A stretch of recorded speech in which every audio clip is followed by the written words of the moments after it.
नमस्कार साथियों, मैं हूं अजीत कुमार यादव और स्वागत है आपका मेरे एके फिल्म्स वीडियो चैनल में। आज मैं आया हूं वृंदावन के महाराज जी श्री डॉक्टर शैल बिहारी दास जी महाराज के पास में, जिनकी कथा यहाँ बिहार में चल रही है।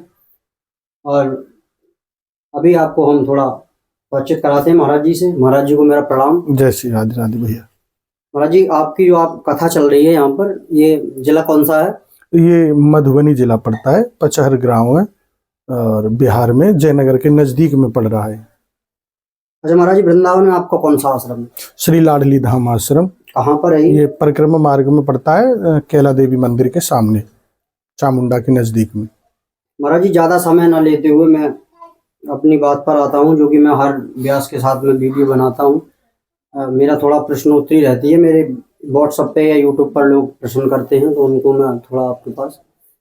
महाराज जी, आप श्रीमद् भागवत कथा करते हैं जी। यहाँ पर भी श्रीमद् भागवत कथा ही चल रही है। तो महाराज जी, मैं पूछना चाहूँगा कि आपकी श्रीमद् भागवत कथा होती है, इससे जनता पर सबसे ज़्यादा प्रभाव किस चीज़ पर रहता है जनता पर? देखिए, हम लोगों की कथा, जो हम लोग कथा कहते हैं, हमारा जो उद्देश्य रहता है जो जनता पर प्रभाव डालने का, केवल भगवान का भजन करने के लिए, भगवान का नाम जप करने के लिए, और दूसरा कोई उद्देश्य नहीं रहता है कथा का।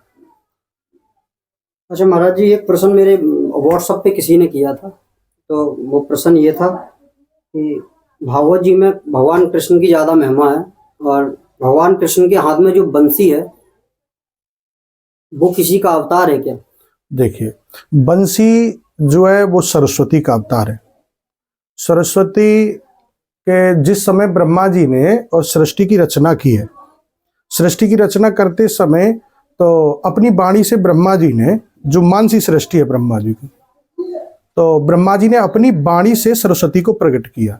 तो सरस्वती इतनी रूपवान थी कि ब्रह्मा जी का मन जो है सरस्वती के ऊपर मोहित हो गया। तो ब्रह्मा जी ने कुछ शब्द बोले सरस्वती के लिए, तो सरस्वती ने मना कर दिया। वहां सरस्वती झूठ बोली है, तो झूठ बोली भगवान के लिए, बोली कि मैं तो भगवान के साथ वर्ण कर चुकी हूँ और मैं आपके साथ भोग नहीं कर सकती।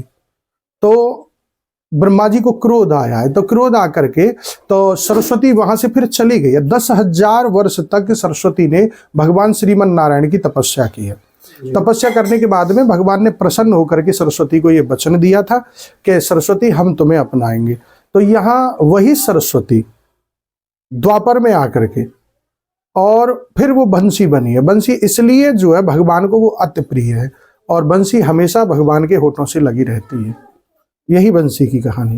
अच्छा महाराज जी, भगवान कृष्ण मोर का पंख भी धारण करें जी, क्या वो भी किसी का अवतार है? मोर पंख अवतार किसी का नहीं है। भगवान इसलिए मोर का पंख सिर पे धारण करते हैं क्योंकि भगवान की 16,108 रानी पटरानियां के रानी पटरानियां होने के कारण भगवान ये कहना चाहते हैं मोर पंख को धारण करके कि इतनी रानी होने के साथ साथ, और भगवान कृष्ण को योगी राज भी कहा जाता है, योगी नहीं योगी राज कहा जाता है। तो वो कहना चाहते हैं कि कहीं ऐसा ना हो कि मुझे कोई भोगी समझ ले, क्योंकि भगवान ने गृहस्थ जीवन यहाँ पर धारण किया है लीला करने के लिए। तो मोर पंख इसलिए धारण किया क्योंकि मोर जो है वो योगी है, उससे शरीर किसी के साथ में और भोग नहीं करता है, नेत्रों के द्वारा वो भोग करता है। तो इसलिए भगवान श्री कृष्ण ने और मोर पंख मस्तक पर धारण किया है कि मैं भोगी नहीं, मैं योगी हूँ। इसलिए कृष्ण को श्री योगी राज कहा जाता है। महाराज जी, तो मर्यादा पुरुषोत्तम राम जी ने क्यों मोर धारण नहीं किया? मर्यादा पुरुषोत्तम राम जी ने एक बार मोर पंख धारण किया है। धारण किया? हाँ, कि जिस समय भगवान राम का श्रृंगार कर रहे थे श्री लक्ष्मण जी महाराज। कब? उस समय जनकपुर में जी, विवाह के समय पे। तो लक्ष्मण जी ने जब राम जी का श्रृंगार किया है तो उस समय मोर पंख लगाया है वहां पर। क्यों लगाया है? कि उसके लिए कि यह है कि उस समय भगवान राम का ब्रह्मचर्य का जीवन था। उस समय तो विवाह नहीं हुआ है जी जी। तो ब्रह्मचर्य का जीवन था, इसलिए भगवान राम ने एक बार केवल अपने जीवन में और मोर पंख धारण किया है। मोर पंख धारण करके उस समय ये बतलाया है कि मैं इस समय ब्रह्मचारी और योगी हूँ। महाराज जी, एक प्रश्न मेरे देखिएगा व्हाट्सएप पर आया है, ये सचिन भैया जी हैं जो नोएडा से हैं, उनकी तरफ से आया है कि शव यात्रा के समय राम का नाम ही क्यों लिया जाता है? वैसे देवता तो बहुत हैं, भगवान शंकर भी हैं, कृष्ण भी हैं और शिरा वाली माँ भी हैं, इतने सूर्य भगवान, लेकिन शव यात्रा के समय लोग राम नाम का ही नाम क्यों लेते हैं? इसका कोई? राम का नाम इसलिए लेते हैं कि देखिए, यहाँ जो है ये कलयुग है, ठीक है। कलयुग में नाम की प्रधानता है। नाम की प्रधानता इसलिए कि रामचरितमानस के उत्तरकांड में जहां कलयुग का वर्णन हुआ है तो तीसरे चौथे दोहा में एक चौपाई आई है ये कि कलयुग केवल हरि गुण गाहा गावत नर पावै भवथाहा।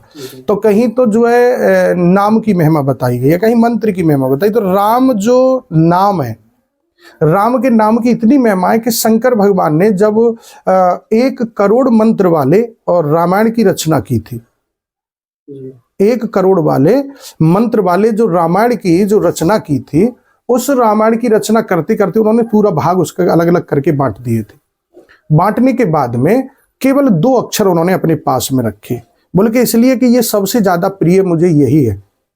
तो नाम की जो महिमा यहाँ इसलिए नाम लिया गया है कि कहा गया है कि राम नाम लेने से, है ना, मरते जब जाते हैं तो हम लोग कहते हैं कि राम नाम सत्य है, सत्य बोलो गत्य, ये देहाती भाषा में बोल दिया जाता है। लेकिन वास्तविक उसका शब्द यह है कि राम नाम सत्य है और सबकी यही गत है, जो आज हम अपनी नजरों से देख रहे हैं कि सब दुनिया बेकार है, केवल राम का ही नाम सत्य है। जो मृत शरीर जो जाता है तो हम लोगों की ये भावना रहती है कि मृत शरीर जो जा रहा है कि इसके कान में जब ये शब्द पड़ेगा तो ये शब्द पढ़ के इसका उद्धार हो जाएगा और कि भगवान के धाम को चला जाएगा, इसलिए वहां नाम की महिमा बताई गई है।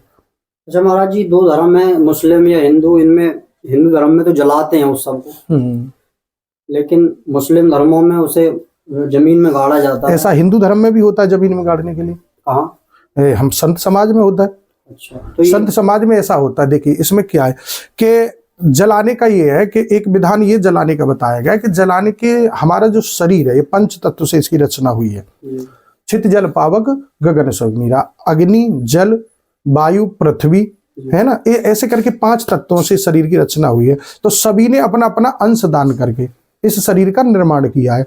तो जलाने के बाद में, ठीक है, इसकी 2 गति होती है शरीर की, एक तो जल जाता है और जलने के, और दूसरी गति होती है कि जल करके वो अपने अपने अंश दान करके सब मिट्टी में मिल जाता है। एक इसकी गति होती है कि वो जमीन में गाड़ करके सड़ता है। तो जो जमीन में जो गाड़ते हैं जिस मृत देह को, उसका उद्देश्य एक रहता है कि जो अपनी काया है, काया को और किसी को दान करना। दान करने का मतलब जो कीड़ा मकोड़े जो अंदर घूम रहे हैं तो उनका भोजन बन जाए, तो उनकी आत्मा को तृप्ति मिलेगी, इसलिए जमीन में गाड़ा जाता है। अच्छा महाराज जी, जैसे 5 तत्वों से आपने बताया शरीर बना है, तो जब जलाते हैं तब भी वो शरीर 5 तत्वों में मिल जाता है। सब अपने अपने अंशदान जो देते हैं वो सब अपने अपने वापस ले लेते हैं। अग्नि से अग्नि में मिल गई, पानी पानी में, वायु में, श्वास, और जमीन जो भी है पृथ्वी की मिट्टी जो है मिट्टी। तो महाराज जी फिर लोग कहते हैं मर गया, फिर मरता क्या है? 5 चीजों से 5 मरता, देखिए इंसान बना, उसी से फिर उसी में मिल गया। वो तो मरने के बाद में मर तो गया, मरता शरीर है, शरीर तो मरने के बाद मिल गया। लेकिन जिस समय वो जीवित नहीं था उस समय भी मरा हुआ था। किस समय के? जिस समय शरीर का जो निर्माण होता है, कहाँ? माँ के गर्भ में, तो ये मरा हुआ पैदा होता है। मरा हुआ मतलब इसका चेतना इसके अंदर नहीं होती है, ये अचेत अवस्था में होता है। चेतन जब होता है कि जब जो है उसमें चेतन स्वरूपी परमात्मा का प्रवेश हो जाता है, तो जब ये चेतन हो जाता है, चेतन जब जब तक भगवान शरीर के अंदर है तब तक हम इसको जीवित कह रहे हैं, और जब शरीर से अंदर सब शरीर से बाहर निकल करके भगवान चला जाएगा उस दिन ये फिर अचेत अवस्था में हो जाएगा, उस दिन भी ये मरा हुआ हो जाएगा। एक लास्ट प्रश्न मेरा और है महाराज जी। जी बोलिए। कि ये भी प्रश्न आया है, अजय भैया जी ने किया है, जो नरौरा तरफ से हैं, इनकी तरफ से ये आया है कि जब किसका करना चाहिए, नाम का या फिर मंत्र का? देखिए मंत्र और जाप, नाम जो है दोनों का जप करना चाहिए। मंत्र जाप में क्या है कि मंत्र जाप में विधान है, मंत्र जाप में शास्त्रीय विधान है। विधान ये है कि मंत्र जाप करोगे तो विधि के अनुसार तुम्हें करना पड़ेगा, लेकिन नाम जप करोगे तो उसमें कोई विधि नहीं है, कोई विधान नहीं है, ठीक है। वहां नियम है, मंत्र के साथ नियम है और नाम के साथ कोई नियम नहीं है। नाम को आप कहीं भी जप सकते हो, खाते पीते सोते बैठते जागते चलते फिरते, है ना, जहां चाहो वहां नाम जप कर सकते हो, लेकिन मंत्र का जाप विधान से करना पड़ेगा, नियम से करना पड़ेगा। लेकिन महाराज जी ये जाप माला से ही होगा या फिर कहीं भी कर सकते? नाम जप कहीं भी कर सकते हो। माला में 108 मोतियां होते हैं, वो क्यों? माला में इसलिए 108 मोती का ये विधान बताया गया है कि जो हमारे नक्षत्र हैं 27 है ना, तो 27 नक्षत्रों के हिसाब से इसका जाप बताया गया है। तो इसमें 8 जो है वो छोड़ दिए जाते, गिनती केवल 100 की होती है। तो उस नक्षत्र के हिसाब से इनको मतलब नाम जप बताया गया है।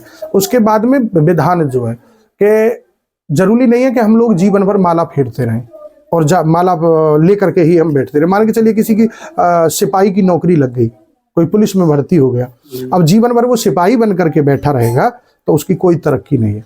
इसलिए नाम जप ये क्या है कि नाम जप जो है एक चर्चा है कि चर्चा से चिंतन, चिंतन से आसक्ति और आसक्ति से प्राप्ति होती है। तो नाम जप की जो चर्चा है, ये जप करना चर्चा है, ये क्या है, एक साधन है।